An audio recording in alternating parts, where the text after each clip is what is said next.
There were a couple of games I thought were interesting. First of all, there's two PlayStation PC ports that I thought were kind of interest here.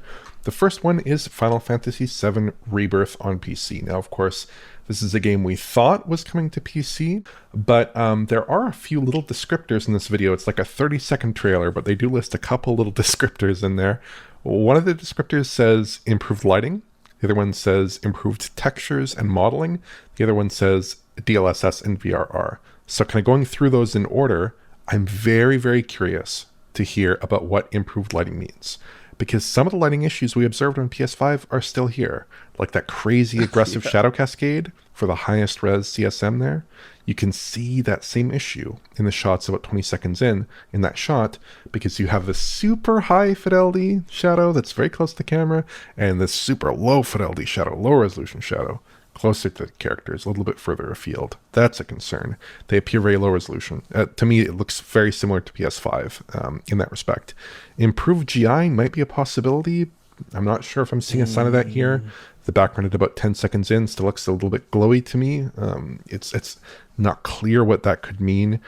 They could revise the SSAO, of course, but it's UE4, so they kind of are limited in what they can probably realistically do given their development schedule, given the fact they're all in on the next Final Fantasy VII R entry, I would have to presume here.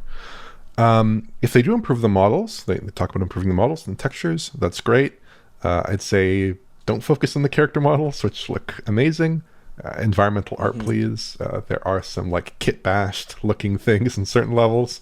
Don't look that great. Textures for sure. Lots of low res textures in there. Hopefully they can improve that. It was unfortunate. Both the Final Fantasy VII R games are known for some textural and geometric issues. Hopefully they can clean those up a little bit, kind of like an integrated version, but in this case only for PC. That would be very exciting. The DLSS mentioned, that's great. I hope there's FSR and XCSS as well.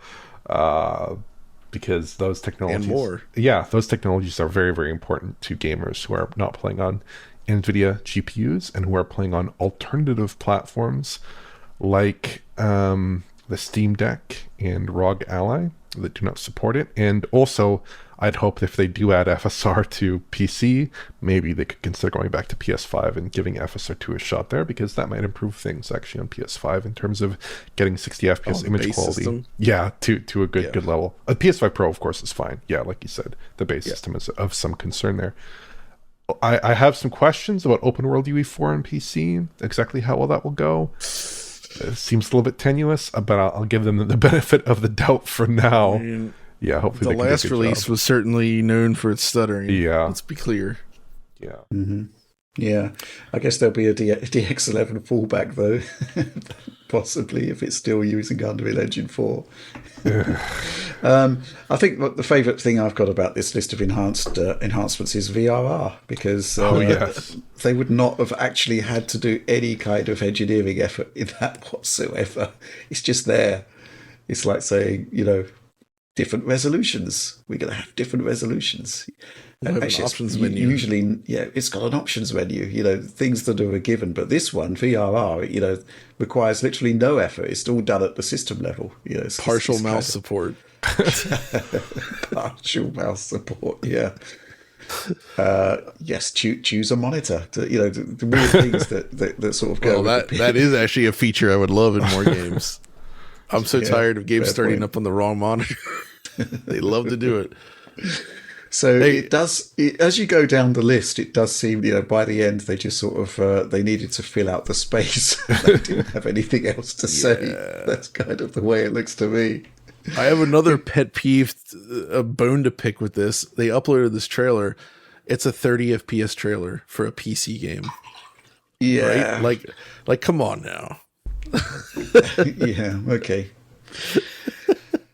What can I say? I mean, obviously the quality of the game is one thing.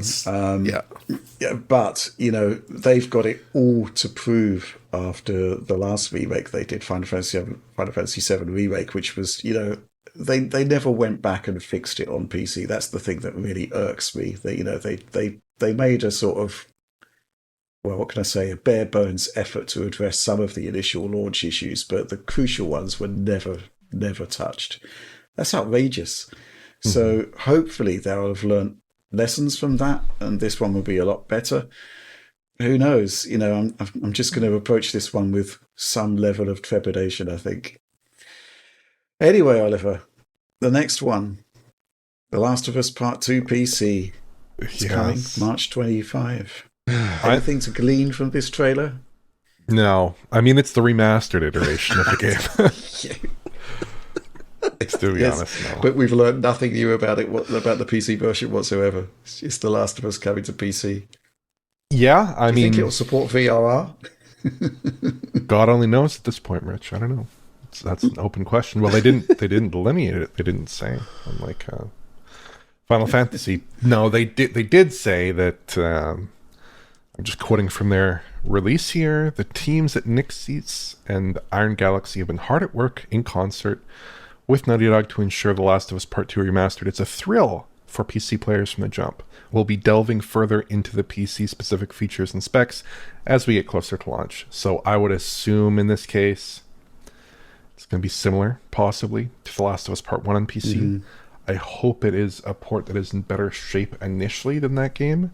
But I would assume it's basically going to be your upscalers, your frame gen, maybe ultra-wide support, things like this, but not necessarily going to give you any kind of like really revolutionary features from like Intergalactic or anything like that, I'd assume. Right. Mm-hmm.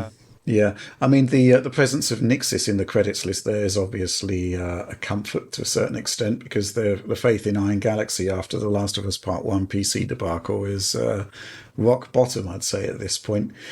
So, the touch of Nixis is certainly welcome. Yeah. There are two other titles I wanted to talk about here, which are arcade racers. But unfortunately, we saw very little of either. So there's Screamer, which is a very cool-looking little racer. It reminded me a bit of Need for Speed Unbounded in terms of that mix between the kind of 2D cell shading and the characters and the 3D environments. But it's very anime-inspired here. But apparently, John, it's a revival of a 90s arcade racer, which I was not aware of when I saw this trailer, but you immediately picked up on. Yeah, and I picked up on it as a joke. I was joking, like, oh, is this a sequel to the 1995 PC game from Virgin? And then I actually looked it up. I was like, oh, it actually is that. So I did not see that coming. And I wish it actually shown some of the game. But yeah, like Screamer was known in the PC circles back then as being like, oh, wow, this is actually a game that can compete with what PlayStation is doing, right? In terms of visuals and like Ridge Racer. Like it's a high-end 3D polygon racing game with bright colors, and it looks and plays awesome. Not as good as Ridge Racer, but it's still quite fun. It's very, very fast. It was known for its SVGA mode, which pushed every PC to the absolute limits at the time. It got sequels. It got Screamer 2, and then there was like Screamer Rally, I think. And both of which had 3D effects support, of course. And I've always enjoyed it. It's one of the few like PC original arcade racing games from that era that I think really holds up quite well. And I cannot even begin to understand how they managed to pull that out of nowhere and bring this franchise back. Like, what would have happened to the rights? It was a Virgin Games published title. Yeah. So I'm just surprised to see it come back at all. But heck yeah. I just like the way you refer to it as a franchise. It is a franchise. It's got multiple games. It's an IP, possibly. Yeah, it's an intellectual. The Screamer cinematic universe is what you're suggesting there, Rich. Dude, it's like you don't even know. You guys haven't played these. I'm telling you. Yeah, fair point. Yeah, and there's a Sonic game, Oliver. Yes, I know both John and I are probably interested in this one because it's another Sonic racing title. I'm excited for this because the earlier Sonic racing games were so good, but I'm not sure if this is Sumo Digital who developed those prior games, because there's no indication of developer in the press materials, and Sumo I know is working on a couple of games at the moment as well that are all penciled in, so I'm not sure if they'd have the capacity for this. I'd hope it would be them because they did such a terrific job on Transformed and on Team Racing. But I am hoping here, and I am glad that it doesn't seem to be team-based, because I do feel like team-based play is kind of a weird fit for a racing title. That was not my favorite spin on the concept, I'd have to say. I just hope they nail it, because I think these Sonic racing titles have a very high pedigree, unlike certain other elements, perhaps, of the Sonic universe of games. These racing titles have always been consistently high quality, always been consistently really exciting and really fun to play, and just smooth and fun kart races. Probably the best kart races out there outside of Mario Kart, I'd have to say, in my personal opinion. So, yeah, I'm excited for it. I hope they nail it. Do I have a lot of confidence in it? I would if it was Sumo, but I don't know if it is Sumo, so we'll just have to see on that one.